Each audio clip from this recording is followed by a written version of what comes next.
নমস্কার বন্ধুরা, ওয়াকফ নিয়ে সারা দেশ তোলপাড়। সংসদে ওয়াকফ বিল পাশ হওয়ার পরে দেশে বেশ কিছু অপ্রীতিকর ঘটনার সাক্ষী হয়েছি আমরা। অনেক তর্ক আর বিতর্ক, খবরের কাগজে অনেক দুর্ভাগ্যজনক ঘটনার খবর প্রকাশিত হচ্ছে প্রায়ই। সাম্প্রতিক ঘটনাবলিতে ওয়াকফ আইনের বিরুদ্ধে মামলাটি এখন দেশের সর্বোচ্চ আদালত সুপ্রিম কোর্টে চ্যালেঞ্জের মধ্যে দিয়ে যাচ্ছে। কিন্তু আমরা কি আসলেই জানি এই ওয়াকফ কি? আমি যখন এই ওয়াকফ নিয়ে ঘাটাঘাটি শুরু করলাম, আমার মাথায় হাজারটা প্রশ্ন করতে শুরু করলো। ওয়াকফের অ্যাকচুয়াল উদ্দেশ্য কি? ওয়াকফের আওতায় কি আসে? এর ফলে কারা উপকৃত হয়? ভারতে ওয়াকফ এত কেন বিতর্কিত? ওয়াকফ কি অন্য দেশে প্রযোজ্য, যেমন বাংলাদেশ, সৌদি আরব, সিঙ্গাপুর? এখানে কিভাবে ওয়াকফ কাজ করে? ওয়াকফ কারা করতে পারে? অনেক ধরনের প্রশ্ন। মুকেশ আম্বানির বাড়ি অ্যান্টিলিয়ার ওয়াকফ বোর্ডের অধীনে, আগ্রার তাজমহল, ইডেন গার্ডেন, কলকাতার ফোর্ট উইলিয়াম, গোলগুম্বাজ ইত্যাদি এইরকম বিভিন্ন ধরনের দাবি উঠেছে যে এগুলো সবই নাকি ওয়াকফ বোর্ডের সম্পত্তি। এই বড় বড় বিষয়গুলোকে ভুলে গিয়ে দেখে নিই আমার আপনার মতো সাধারণ মানুষের সম্পত্তি ওয়াকফ হলে কি হতে পারে। আপনারা তো সোশ্যাল মিডিয়া, নিউজ চ্যানেল, খবরের কাগজ প্রত্যেকটি জায়গায় ওয়াকফ নিয়ে এখন অনেক খবর বেরোচ্ছে, এবং এই খবরগুলোতে আপনারা অবশ্যই দেখতে পাচ্ছেন যে নতুন আইনের অ্যাকচুয়ালি কি প্রভাব, অথবা আপনাকে বলা হচ্ছে ওয়াকফের ইতিহাস কোথায় কোথায় শুরু হয়েছিল। আমরা এই জিনিসগুলোকে ভুলে যাই।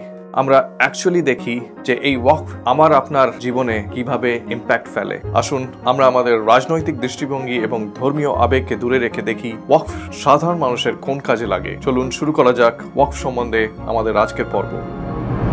আমি ওয়াকফের ইতিহাস এবং এটি কবে শুরু হয়েছিল সে সম্পর্কে কোনো কথাই আমি বলছি না, কারণ এই সম্বন্ধে সোশ্যাল মিডিয়া এবং সংবাদ মাধ্যমে এই বিষয়ে প্রচুর ভিডিও হয়েছে, তাই আমি এই ইনফরমেশন দিয়ে আপনাদেরকে বোর করতে চাই না। ওয়াকফ অ্যাকচুয়ালি কি? খুব সিম্পল ভাবে, সহজ কথায়, ইসলামিক ট্র্যাডিশন হিসেবে ওয়াকফ হচ্ছে এক ধরনের দান, কিন্তু এটি একটি বিশেষ ধরনের দান। এটি আল্লাহর উদ্দেশ্যে দান করা হয়, কোনো ব্যক্তি বা সরকারকে নয়। এটি ঈশ্বরের সম্পত্তি হয়ে ওঠে, যা চিরকাল সমাজের সেবা করার জন্য দান করা হয়। এই কারণেই বলা হয় once a Waqf always a ওয়াকফ। যদি কেউ তাদের সম্পত্তি ওয়াকফ করে তাহলে তা আর ফেরত নিতে পারবেন না, এমনকি তাদের সন্তানরাও উত্তরাধিকার সূত্রে এটি দাবি করতেও পারবে না। এবং ওয়াকফ সম্পত্তি কোনোদিন বিক্রি করা যাবে না। একবার কোনো সম্পত্তি আইনত ওয়াকফ হিসেবে প্রতিষ্ঠিত হয়ে গেলে এটি চিরকাল ওয়াকফ থাকে। এটি ওয়াকফ এবং অন্য যে কোনো চ্যারিটি বা দানের মধ্যে মেইন ডিফারেন্স। অন্যান্য ধরনের ডোনেশন বা দানের ক্ষেত্রে যে অনুদান পাচ্ছে সে যেভাবে ইচ্ছা সেটাকে ব্যবহার করতে পারে, অথবা সে সেটাকে বিক্রিও করে দিতে পারে, কিন্তু ওয়াকফের ক্ষেত্রে কিন্তু এটা সম্ভব নয়। এখানে একটা খুবই ইন্টারেস্টিং ব্যাপার আছে। তো ইন্টারেস্টিং ব্যাপারটা হচ্ছে এটাই যে ওয়াকফ হিসেবে দেওয়া অ্যাকচুয়াল সম্পত্তি বা টাকা কিন্তু ব্যবহার করা বা বিক্রি করা হয় না, বরং ওটার থেকে পাওয়া ইনকাম বা ভাড়া সেটাই কিন্তু ব্যবহার করা হয়।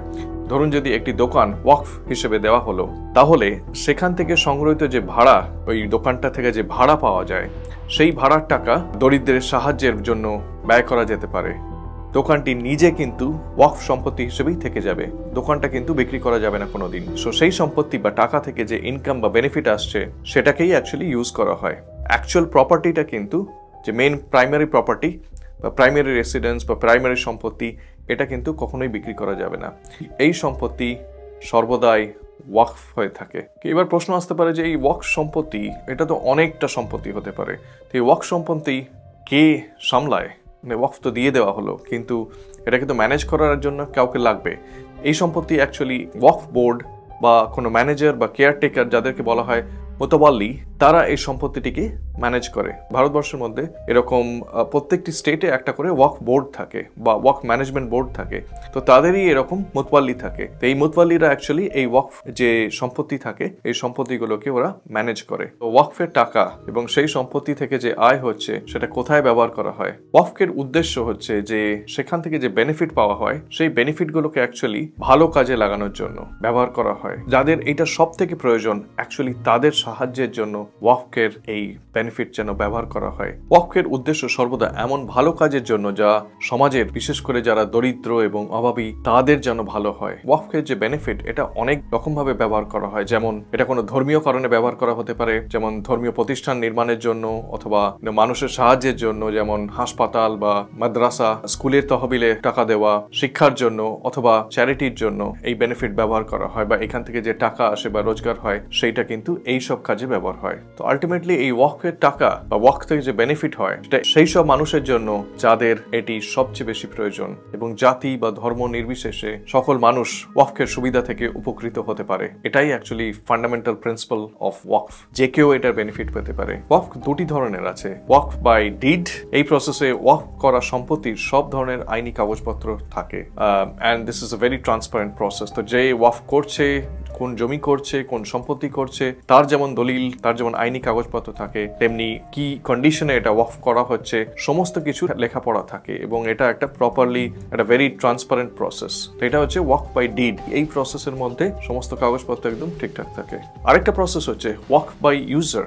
এই ক্ষেত্রে আনফর্চুনেটলি এর কোনো অফিসিয়াল ডকুমেন্টস বা অফিসিয়াল পেপার ওয়ার্ক থাকে না, সম্পত্তির কোনো সরকারি কাগজপত্র নেই, কেউ কখনো আনুষ্ঠানিকভাবে এটিকে ওয়াকফ হিসেবে ঘোষণা করেনি। এই প্রসেসে কিন্তু যে প্রপার্টি ওয়াকফ করা হচ্ছে তার কোনো লিখিত দলিল বা আইনি কোনো কাগজপত্র নেই।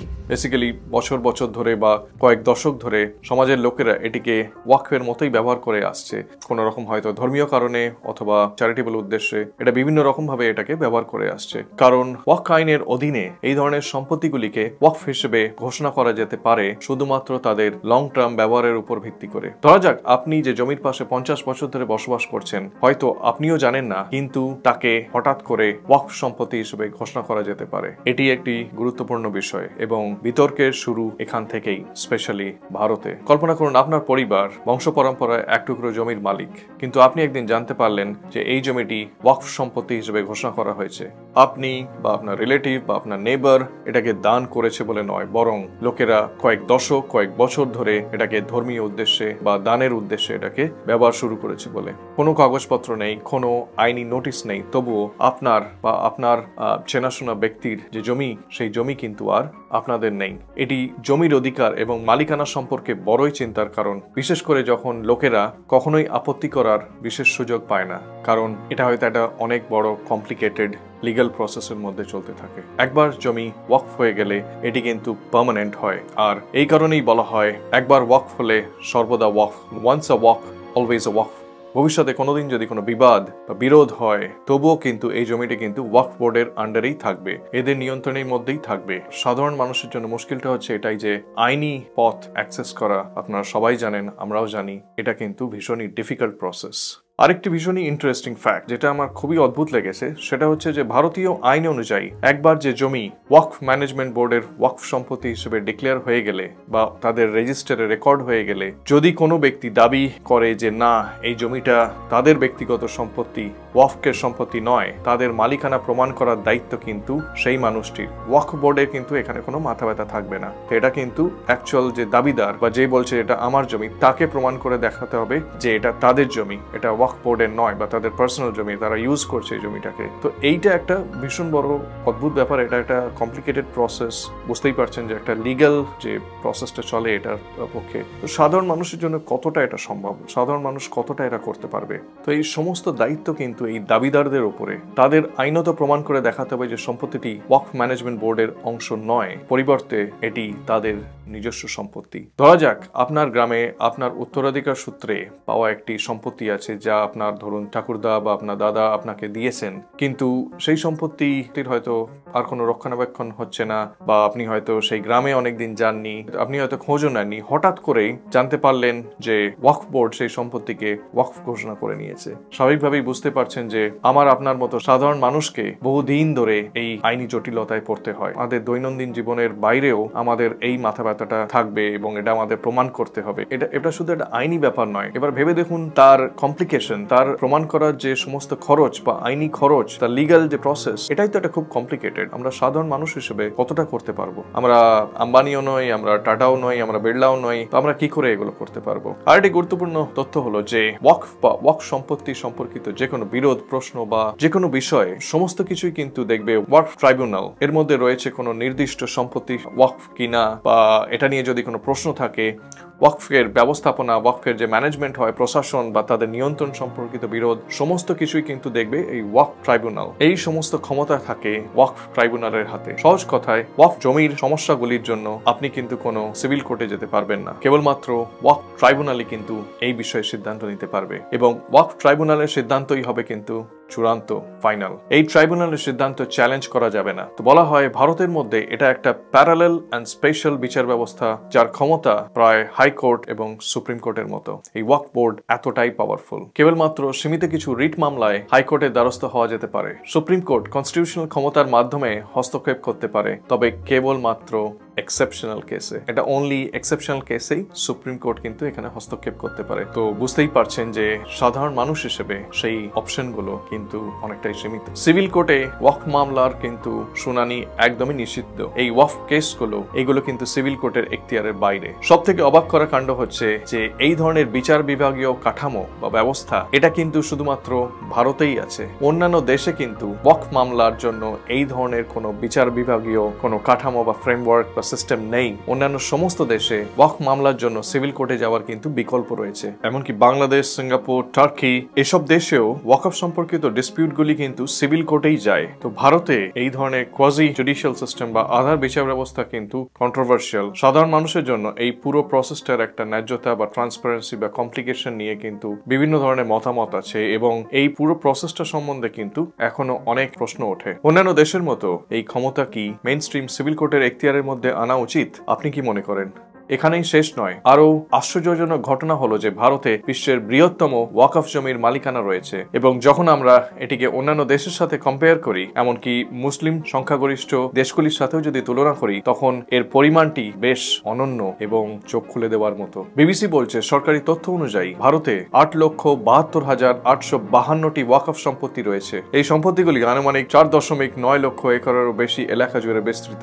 বুঝতে পারছেন, এটা একটা ম্যাসিভ অ্যামাউন্ট। আর্ম ফোর্স এবং ভারতীয় রেলওয়ের পরে ওয়াকফ বোর্ড ভারতের বৃহত্তম জমির মালিক। ভারতে ওয়াকফ প্রশাসনের অধীনে যে এই বিশাল পরিমাণ জমি আছে, তাকে যদি আমরা ভিজুয়ালাইজ করতে চাই বা কম্পেয়ার করতে চাই, যদি সহজ ভাষায় বোঝাতে চাই আপনাদের, তাহলে বলা যেতে পারে যে এইটা পুরো দিল্লির প্রায় 2.5 গুণ আয়তনে। অথবা আপনি যদি সিঙ্গাপুরকেও ভাবেন, যেখানে সিঙ্গাপুরের মতো ছোট একটি দেশ, তো সেই রকম ছোট 5খানা দেশ এখানে ফিট হয়ে যাবে। এতটা ল্যান্ড আছে ওয়াকফ বোর্ডের কন্ট্রোলে। এই সম্পত্তিগুলি আনুমানিক 9.4 লক্ষ একরেরও বেশি এলাকা জুড়ে বিস্তৃত।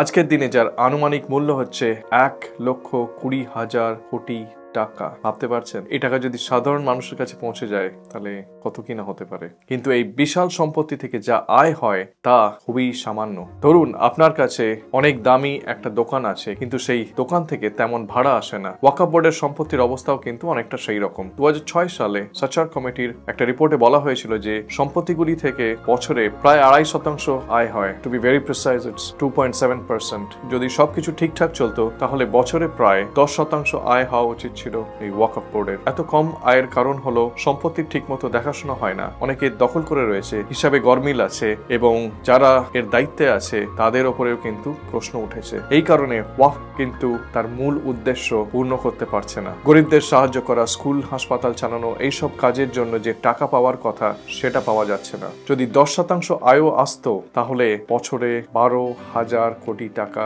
আয় হতো। আর এই টাকা যদি মানুষের প্রয়োজনে মানুষের কাছে থাকতো, সাধারণ মানুষের কাছে, ভাবতে পারছেন কি হতে পারতো, কতটা উন্নতি হতে পারতো সমাজের এবং সাধারণ মানুষের। এপ্রিল 2025 সালে সংসদে একটি নতুন ওয়াকফ সংশোধনী বিল পাস হয়েছে। এই বিলটি ওয়াকফ সম্পত্তি পরিচালনা এবং তত্ত্বাবধানের নিয়মগুলিতে গুরুত্বপূর্ণ পরিবর্তন এনেছে। সরকার বলছে যে এই নতুন বিলের মাধ্যমে অনেক ওয়াকফ সম্পত্তির ব্যবস্থাপনা বা ম্যানেজমেন্ট আরো স্বচ্ছ হবে এবং আধুনিক হবে। তারা আশা করছে যে এর ফলে ওয়াকফ বোর্ডের আয় আরো বাড়বে এবং সম্পত্তিগুলির সঠিক ব্যবহার নিশ্চিত করা যাবে। এই বিল নিয়ে কিন্তু অনেক বিতর্কও কম নয়। অনেক সংগঠন এবং বিরোধী রাজনৈতিক দলগুলি মনে করছেন যে এই আইন তাদের ধর্মীয় স্বাধীনতার হস্তক্ষেপ করবে এবং ওয়াকফ বোর্ডের ইন্ডিপেন্ডেন্স কমিয়ে দেবে। বিশেষ করে ওয়াকফ বাই ইউজার প্রথা বাতিল এবং ওয়াকফ বোর্ডের অমুসলিম সদস্য অন্তর্ভুক্ত করার বিষয়গুলি নিয়ে তীব্র সমালোচনা হয়েছে। বর্তমানে এই ওয়াকফ সংশোধনী বিলের বিরুদ্ধে একটি মামলা দেশের সর্বোচ্চ আদালত সুপ্রিম কোর্টে বিচারাধীন রয়েছে। মামলাকারীরা মনে করেন যে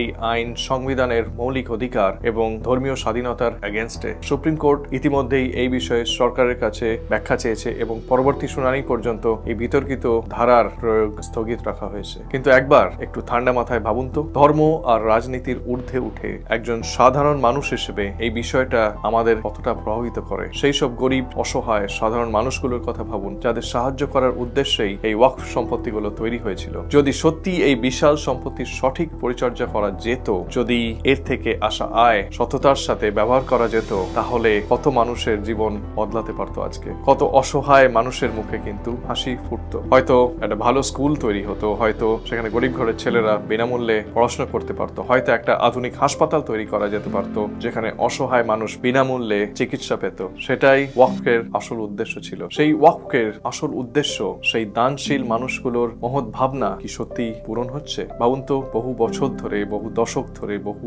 সেঞ্চুরিজ ধরে যারা এই দান করে গেছেন, আমরা তার মূল্য দিতে পারছি তো? তাদের যে মহৎ উদ্দেশ্য ছিল, তাদের যে মহৎ ভাবনা ছিল, যেটা সাধারণ মানুষের কাজে লাগার জন্য, সেই সাধারণ মানুষ কি এর সত্যি বেনিফিট পাচ্ছে? এইটা একটা $1 মিলিয়ন প্রশ্ন। আসুন আমরা সবাই মিলে এই প্রশ্নগুলো নিজেদের করি। ওয়াকফ কি কেবলই একটা আইনি জটিলতা, নাকি এর সঙ্গে জড়িয়ে আছে অসংখ্য মানুষের আশা আর স্বপ্ন?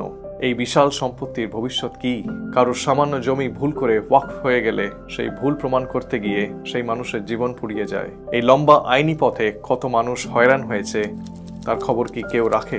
না এগুলো সব হেডলাইন্সের তলাতেই থাকে আর দিনের পর দিন এগুলো মিশে যায়, মুছে যায়। আমরা চাই এমন একটা ব্যবস্থা হোক যাতে সাধারণ মানুষ সহজভাবে তাদের অধিকার ফিরে পায়, আর তাদেরকে এই আইনি জটিলতার মধ্যে না রেখে তারা যেন ভালো করে নিজেদের জীবনযাপন করতে পারে, এটাই কামনা করি। আর এর সুবিধা কি সত্যি সেই সব মানুষের কাছে পৌঁছাচ্ছে যাদের এটা সব থেকে বেশি প্রয়োজন? আপনার কি মনে হয়? অবশ্যই কমেন্ট করে জানান। যদি আমি কোনো ভুল করে থাকি বা ওয়াকফ সম্পর্কে আরো বিস্তারিত ডিটেলস আপনি জানেন যা আমি আজকে কভার করিনি, তাহলে অবশ্যই দয়া করে নিচে কমেন্ট বক্সে শেয়ার করুন আপনার কমেন্ট, আপনার ফিডব্যাক। আলটিমেটলি আমাদের একটাই জিনিস ভাবতে হবে যে এই এত যে নীতি, law, rule, as a human being, সাধারণ মানুষ হিসেবে আমাদের উপরে এর কিসের ইম্প্যাক্ট পড়ছে, সেইটা সব থেকে বড় জিনিস। আসুন আমরাও সকলে এই বিষয়টিকে নিয়ে ভাবি যে সাধারণ মানুষের উপরে এই ল, এই প্রথা, এই প্রসেস যেগুলোর আইডিওলজি ছিল একদম অন্য রকমের, এগুলো কিভাবে আমাদের জীবনে ইম্প্যাক্ট ফেলছে, আমাদের জন্য অ্যাকচুয়ালি এর মানে কি। আরো ভাবি যে অন্যান্য দেশের মতো আমাদের দেশে এটা কেন নয়। আজকে ভিডিও এটুকুই। যদি ভালো লাগে তাহলে অবশ্যই কমেন্ট করুন, লাইক করুন, শেয়ার করুন। যদি এরকম আরো ভিডিও দেখতে চান তাহলে অবশ্যই আমার চ্যানেলটিতে সাবস্ক্রাইব করুন। ভালো থাকুন, সুস্থ থাকুন। নমস্কার।